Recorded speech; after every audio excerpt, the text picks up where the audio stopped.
ఓం శ్రీ గురుభ్యో నమః. ఆశ్రితసత్ప్రసాదాభిముఖుండును యుద్ధ ప్రసన్నాననయేషణుండు సురుచిరనసుండు శుభ్రూయుగుండును సుఖపోలతలుడును సుందరుండు హరి నీల సంశోభితాంగుండు తరుణుండు అరుణావలోకనోష్ఠాధరుండు కరుణాసముద్రుండు పురుషార్థనిధియును ప్రణతాశ్రయుండు శోభనకరుండు లలిత శ్రీవత్సలక్షణలక్షితుండు సర్వలోకశరణ్యుండు సర్వసాక్షి పురుషలక్షణయుక్తుండు పుణ్యశాలి అసిత మేఘ నిభుశ్యాముడవ్యయుండు హారకిరీటకేయూర కంకణ ఘనభూషణుండు ఆశ్రిత పోషణుండు లాలిత కంచీకలాపశోభిత కటిమండలుండు అంచిత కుండలుండు మహనీయ కౌస్తుభమణి ఘృణిచారు గ్రైవేయకుండు ఆనందదాయకుండు సలలిత ఘన శంఖ చక్ర గదా పద్మహస్తుండు భువన ప్రశస్తుడజుడు కమ్ర సౌరభవాలికా వనమలికాధరుండు హత విమోహుండు నవ్యపీతాంబరుండు లలిత కాంచన నూపురాలంకృతుండు నిరతిశయ సద్గుణుడు దర్శనీయతముడు సరస మనోలోచనముత్కరుడును హృత్పద్మ కర్ణికా నివసిత విస్ఫురద్దురు నఖమణి శోభిత చరణ సరోజాతుడు అతుల శాంతుడు ఘనుడు దుర్వాంకురశ్యాము జలజంబులం చారు జలజనయను తులసీదళంబుల తులసికాదాముని మాల్యంబులను వినిర్మల చరిత్రు పత్రంబులను పక్షిపత్రుని కడువన్యమూలంబులను నాదిమూలఘనుని అంచిత భూర్జత్వగాది నిర్మిత వివిధాంబరంబులను పీతాంబరధరు తనరు భక్తిని మృచ్ఛిలాదారు రచిత రూపములయందుగాని నిరూఢమైన సలిలములయందుగాని సుస్థలములందుగాని పూజింపవలయున కమలనాభు. హరి ఓం శ్రీ గురుభ్యో నమః. యుక్తస్థం పరిక్రమ్య ప్రణమ్య చ నృపార్భకహయయౌ మధువనం పుణ్యం హరేశ్చరణచర్చితం. ఆ పవిత్రమైనటువంటి మధువనానికి నారదుడు ఆ ఉపదేశం చేసిన తరువాత ఆ మధువనం కోసం అని చెప్పేసేసి బాలకుడైనటువంటి ధ్రువుడు వెళ్ళిపోయాడయ్యా అని విదురుడికి చెప్పిన తరువాత నారదుడు ఏమి చేశాడు అనేటువంటి విషయాన్ని మైత్రేయ మహర్షి విదురుడికి ఈ విధంగా చెప్పాడు. తపోవనం గతే తస్మిన్ ప్రవిష్టోంతఃపురం ముని అర్హితార్హణకో రాజ్ఞా సుఖాసీన ఉవాచతం.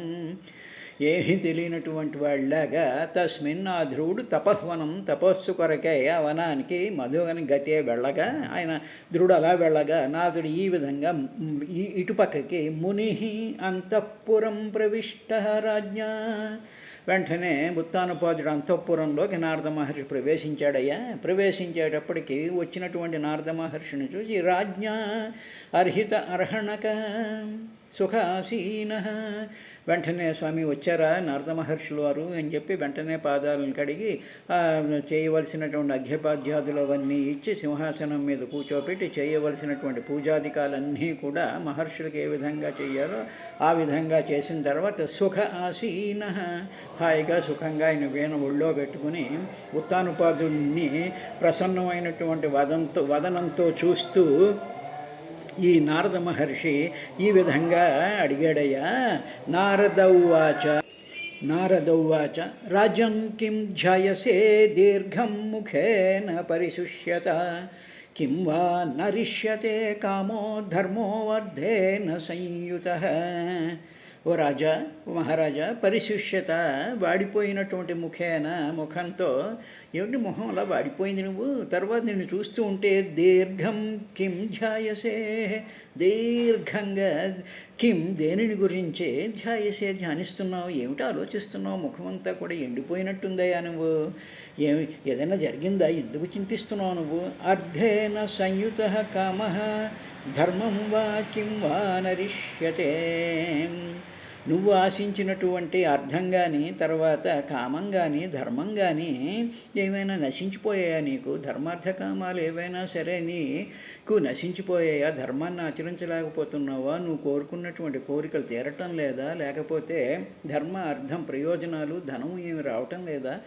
దాని గురించి ఆలోచిస్తున్నట్టున్నావు, ఏమిటి ముఖం అలా వాడిపోయింది అని నారద మహర్షి తెలిసిండి కూడా తెలియనట్టుగా ఆయన ఆ విధంగా అడిగాడు. ఇక్కడ ఉత్తానపాదుడిని అడిగినటువంటి విషయాన్ని కానీ గమనించినట్లయితే మానవులు కూడా అదే విధంగా ఉంటూ ఉంటారు కదా. ఎప్పుడు కూడా అయ్యో రావాల్సినటువంటి డిఏ రాలేదు, లేకపోతే ఇది రాలేదు, అయ్యో ఇవాళ రావాల్సినటువంటి వాళ్ళు గుళ్ళోకి రాలేదు, ఏదో ఈ విధమైనటువంటి భావాలతో ఉంటూ ఉంటారు. అయ్యో ఆరోగ్యం సరిగ్గా ఉంటుందో లేదో, వాళ్ళు ఏమైపోయారో వీళ్ళు ఏమైపోయారో, అది ఎలా ఉంది ఇలా ఉంది అని ఆ అర్థం, ఆ ప్రయోజనాల కోసం, ఆ తీరని కోరికల కోసం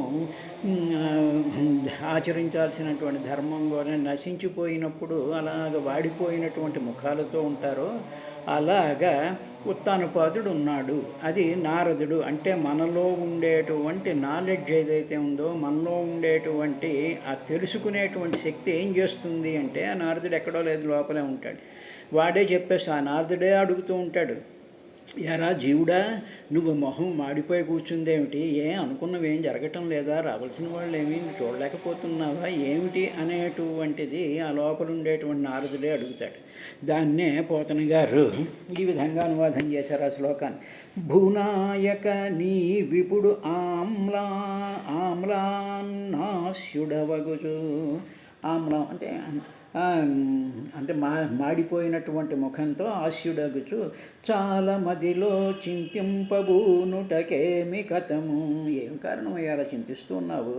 నా అనరను తోడ నాతడనియన్ మరల.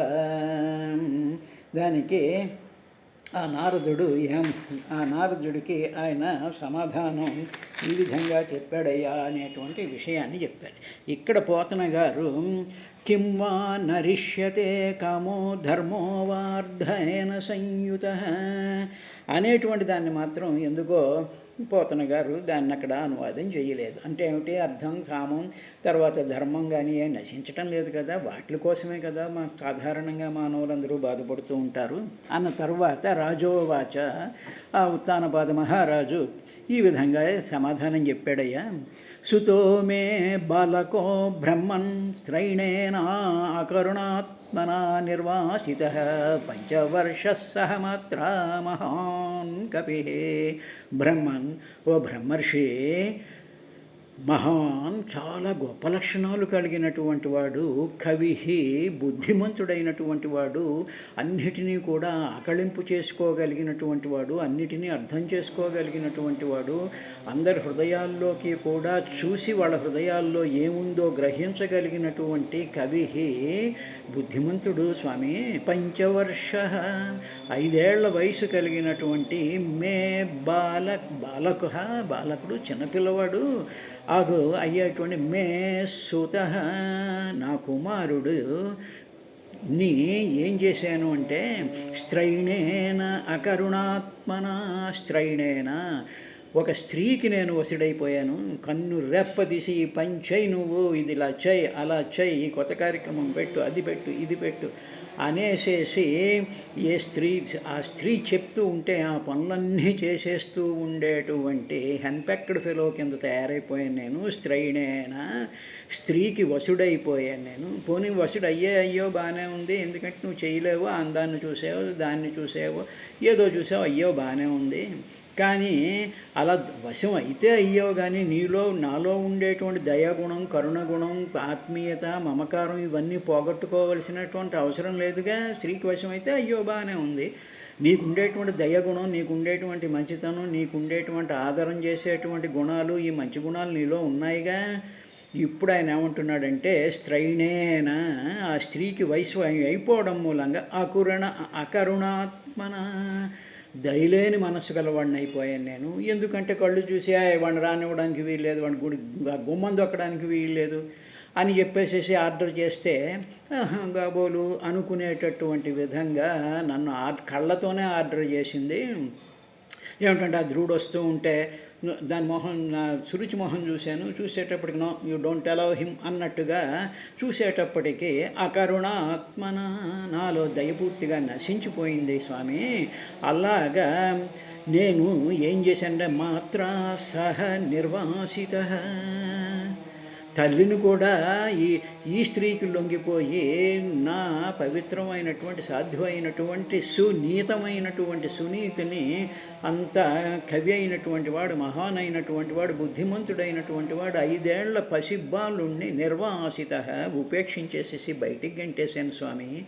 అందువల్ల నాకు దుఃఖం అన్నాడు అని దాన్నే పోతన గారు మునివర వివేకశాలియు అనఘుడు 5 ఏండ్ల బాలుడు అస్మత్ ప్రియానందనుడు, నాకు చాలా ఇష్టమైన వాడు స్వామి.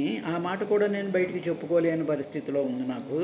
తనయుడు నగు నాచే తను పరిభవముంది చనియే తల్లియు తాను, తల్లితో సహా కూడా వెళ్ళిపోయాడు స్వామి. ఆ తల్లిని కూడా నేను నిర్వాసితుని చేశాను, వాళ్ళకి నివాసం లేకుండా చేశాను. నా హృదయంలో కానీ, నా అంతఃపురంలో కానీ, నా యొక్క మనసులో కానీ చెయ్యాను. కారణం ఏమిటంటే స్త్రైణేన, ఆ స్త్రీ యొక్క దుష్ట స్వభావం వల్ల అని నారద మహర్షిని చూసినప్పుడు ఉత్తానపాదుడు తాను చేసినటువంటి తప్పుని ఆయన ఒప్పుకున్నాడు. అంటే మహానుభావుల సన్నిధానంలో మనలో ఉండేటువంటి ఆ చైతన్యాత్మకమైనటువంటి విజ్ఞానం ముందు, జ్ఞానం ముందు జీవుడు చేసేటువంటి తప్పులు చాలా క్లియర్గా కనిపిస్తూ ఉంటాయి. కాబట్టి ఎవరికి వాళ్ళ మనసుల్లో మనం ఏం తప్పు చేస్తున్నామో అనేటువంటి, ఏ దోషం చేస్తున్నామో, ఏం చేయకూడనటువంటి పనులు చేస్తున్నామో అనేటువంటివి మనకి అద్దంలో మన ముఖం కనిపించినట్టుగా కనిపించినప్పుడు అప్పుడు పశ్చాత్తాపం కలిగి, బాధ కలిగి ఆ నారద స్వరూపం ముందు ఈ ఉత్తాన మహారాజు అయిన, ఇక్కడ రాజు అంటే ఏమిటంటే మన దేహానికి రాజు అయినటువంటి జీవుడు అని అర్థం అన్నమాట. కాబట్టి ఆ జీవుడు ఆ నారద మహర్షితో చెప్పిన తర్వాత నేను ఉపేక్షించాను స్వామి అని చెప్తూ ఇంకా ఏమన్నాడంటే, బోవిదురా అప్యనాథం వనే బ్రహ్మన్ అస్మాద్ అంత్యర్భకం మృకాః శ్రాంతం శయానం క్షుదితం పరిమ్లానముఖాంబుజం. బ్రహ్మన్, ఓ మహర్షి, అనాథం, నాథుడవుడు లేడు, నేనేమో నిరాదరణ చేసేసాను, అంతఃపురాన్ని వదిలేసి వెళ్ళిపోయాడు, ఎవరు సేవకులు లేరు, ఎవరూ లేరు. తల్లి ఏడుస్తే ఇక్కడ కూర్చుంది, ఒంటరి వాడైపోయాడు, దిక్కులేనటువంటి వాడైపోయి శ్రాంతం, అలా ఎక్కడికి వెళ్ళిపోయాడో తెలియదు. చాలా చిన్నపిల్లవాడు, సింపుల్గా అలసిపోతూ ఉంటాడు, సుకుమారంగా ఉండేటువంటి వాడు. శయానం, తర్వాత ఎక్కడ పడుకున్నాడో ఏమిటో, క్షిదితం, ఆకలేసేస్తోందేమో, టైంకేమో ఇవి పెట్టేవాళ్ళం, అవి పెట్టేవాళ్ళం, ఇవన్నీ కూడా ఎంతో బాగా శ్రద్ధగా తినేవాడు. అటువంటి వాడు పరిమ్లాన ముఖ అంబుజం, మొహం తలుచుకుంటూ ఉంటే ఏ అడవిలో తిరుగుతున్నాడో, ఎక్కడికి వెళ్ళిపోయాడో, ఆకలేస్తోందో, సరిగ్గా నిద్రపోతున్నాడో లేదో, ఎంత అలసిపోయి ఉంటాడో, ముఖం అంతా ఎంత వాడిపోయి ఉంటుందో. పరిమ్లాన ముఖ అంబుజం అర్భకం, ఆ అర్భకుడు ఏమిటంటే ఎటు వెళ్ళారు అని కనుక్కుంటే ఏదో అడవి వైపుకి వెళ్ళిపోయారు అని చెప్పి ఇన్ఫర్మేషన్ వచ్చింది స్వామి. అలాగా అర్భకం వనే, అటువంటి అర్భకుడైనటువంటి వాడిని వనే, ఆ వనంలో వృకాహ అపిమాస్మ అదంతి, వృకాహ తోడేళ్ళు కానీ, పెద్దమూరులు కానీ, భయంకరమైన క్రూరముగాలు ఏవైనా అపి మాస్మ అదంతి, తినివేయడం లేదు కదా స్వామి అని చెప్పి కళ్ళమ్మటి నీళ్లు పెట్టేసేసుకుని ఆయన ఉత్తానపాదుడు తను చేసినటువంటి ఆ తప్పుల్ని, అంటే ఏమిటన్నమాట, స్త్రీకి నేను పూర్తిగా లొంగిపోయాను. నంబర్ 1 లొంగిపోయితే బాగానే ఉంది, ఏదో బెళ్ళం మాట విన్నాడు, కొంగట్టు తిరిగాడు, ఏదో ఏడిచాడు బాగానే ఉంది. కానీ వాడిలో ఉండేటువంటి పాండిత్యం కానీ, వాడిలో ఉండేటువంటి కవిత్వం కానీ, వాడిలో ఉండేటువంటి జాలి కానీ, వాడిలో ఉండేటువంటి ఆదరణ కానీ, వారిలో ఉండేటువంటి సంస్కారాలు పోగొట్టుకోవాల్సినటువంటి అవసరం లేదు కదా. మర్యాద ఇచ్చేటువంటి గుణాలు ఉండేటువంటివి కూడా ఉంటాయి కదా, అవి పోగొట్టుకోవాల్సినటువంటి అవసరం లేదు కదా. కానీ ఈ స్త్రీ యొక్క ప్రభావం వల్ల ఒక రెక్లెస్నెస్, ఒక అకరుణ, ఒక భయం, ఒక భీతి కలిగింది. ఆ రెండిటినీ కూడా దీనివల్ల ఇవి పోగొట్టుకోవలసినటువంటి అవసరం లేదు. పెళ్ళం కొంగట్టు తిరుగు పర్వాలేదు, కానీ నీ వ్యక్తిత్వం, నీకుండేటువంటి దానిని, నీ యొక్క దానిని నువ్వు నిలబెట్టుకోవాలి అని చెప్పి భాగవతం మనకి ఉత్తానపాదుడి కథలో నుంచి ఆ విశ్లేషణ, ఆ వివేకాన్ని చూపించేటువంటి విధంగా వాళ్ళ మధ్యలో జరిగినటువంటి మాటలు ఆ విధంగా ఉన్నాయి. తరువాత దీనినే పోతన గారు, చని ఉగ్రాటవిజొచ్చి అచ్చట పధిశ్రాంతుండు క్షుత్పీడితుండును సంలాన ముఖాంబుజుండు అనగుండును బాలకుండైన మత్తనయున్ ఘోర వృకాహి భల్ల ముఖ సత్వశ్రేణి భక్షించెనో అని దుఃఖించదనదు చిత్తమున ఆర్యశ్చుత ఇట్లౌటకు. నేను చేసినటువంటి పొరపాటి పనుల వల్ల పధిశ్రాంతుండు, ఆ నడుచుకుంటూ వెళుతూ ఉండేటప్పటికి అలసిపోయి ఉంటాడు. క్షుత్పీడితుండు, ఆకలి చేత బాధపడిపోతున్నాడు. సంలాన ముఖాంబుజుండు, ఆ ఎండలో వానలో ఆ గాలిలో తిరుగుతూ ఉంటే ముఖం అంతా కూడా వాడిపోయి ఉన్నటువంటి వాడు. అనగుండు, ఏ పాపం పుణ్యం ఎరగనటువంటి చాలా మాయకమైనటువంటి బాలకుడు స్వామి ఆయన, నా పిల్లవాడు మత్తనయుడు, నా కొడుకు నీ ఘోర వృఖ అహిభల్ల ముఖ సత్వశ్రేణి భక్షించెను అని దుఃఖించదా. ఎవరైనా తినేసాయేమో, పాములు కరిచేసాయో, తోడేళ్ళు పీకేసాయో, పులులు వెతుకుపోయాయో, ఏవైనా సరే బాణాలతో ఎవరైనా అటవికులు కానీ కొట్టేశారో ఏమిటో తెలియదు అని చెప్పి నా చిత్తం అంతా కూడా తల్లడిల్లిపోతుంది స్వామి నారద. అందువల్ల నేను ఈ విధంగా చింతించేటువంటి ముఖంతో ఉన్నాను స్వామి. అహో మే బత దౌరాత్మ్యం స్త్రీజితస్యోపధారయ యోంకం ప్రేమ్ణాయురుక్షంతం నాభ్యనందమసత్తమః. అహో, ఆశ్చర్యం స్వామి. బత, అయ్యయ్యో, స్త్రీజితస్య, స్త్రీ చేత జయించబడినటువంటి వాడిని అయిపోయాను. నాకు ఉండేటువంటి కామన్ సెన్స్, నాకు ఉండేటువంటి ఇవన్నీ కూడా పోయాయి. దౌరాత్మ్యం ఉపధారయ, చూడు ఎంత దుర్బుద్ధి నాలో ప్రవేశించేసిందో. చిన్నపిల్లవాడిని ఆదరించలేకపోయాను, తర్వాత టాలెంట్ ఉన్న వాళ్ళని ఆచరించలేకపోయాను, బుద్ధిమంతులను ఆదరించలేకపోయాను. పనికి రానటువంటి పనుల్లోకి ఎంటర్ అయిపోయి స్త్రీజితస్య, ఆ స్త్రీ చేత జయింపబడినటువంటి వాడిని, దౌరాత్మ్యం దుర్బుద్ధిని ఉపధారయ, దానిని చూడు స్వామి, చూడు నాలో ఉండేటువంటి ఆ దుర్గుణాన్ని చూడు, నేను అంత దుర్మార్గంగా బిహేవ్ చేశానో చూడు. అసత్తమః, అంతేకాదు స్వామి, అసత్తమః, దుష్టుల్లో మొదటివాడిని నేనే, నా అంత దుష్టుడు ప్రపంచంలో ఎవడూ ఉండడు అని అంటూ ఆయన, యహ, నేనున్నానే, ఈ దుర్మార్గుణ్ణి నేనున్నానే, ప్రేమ్ణ అంకం ఆరురక్షంతం నా అభ్యనందం.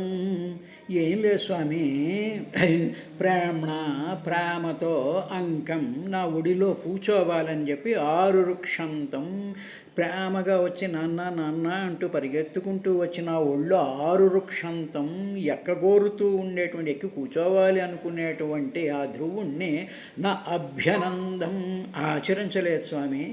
దాంతో వాడి మనసు హర్ట్ అయిపోయి అరణ్య మార్గానికి వెళ్ళిపోయాడు అని ఉంది. వల వల వల వల ఆయన ఏడవడం ప్రారంభించాడయ్యా అని చెప్పిన దానినే ఆ శ్లోకానికే పోతన గారు, అట్టి ఉత్తము బాలు నా అంకపీఠమందు కూర్చుండనీక నిరాకరించి, కూర్చోవద్దు అనేసేసి నిరాకరించేశాను నేను. అంగనాసక్త చిత్తుండనైన ఎట్టి, నా పెళ్ళం ఏం చెప్పిందో ఆ పనులు నోరు మూసుకుని చేసేసేటువంటి దౌర్భాగ్యమైనటువంటి స్థితిలోకి నేను వెళ్ళిపోయాను స్వామి. అట్టి నాదు దౌరాత్మ్యమిది మునినాథ చంద్ర, ఇది నా దౌర్భాగ్యం, ఇది ఇంతకన్నా దౌర్భాగ్యుడి ప్రపంచంలో ఎవడో ఉండడు స్వామి అన్నాడు. ఏమండి ఇక్కడ ఒక మాట అన్నది, ఏమండి పెళ్ళం మంచివి చెప్పినప్పుడు పెళ్ళం చెప్పిన మంచి మాటలు మంచి ఇవి వినొచ్చు కదా, వినాలి. పెళ్ళం చెప్పింది వినకూడదని చెప్పి భాగవతం చెప్పడం లేదు.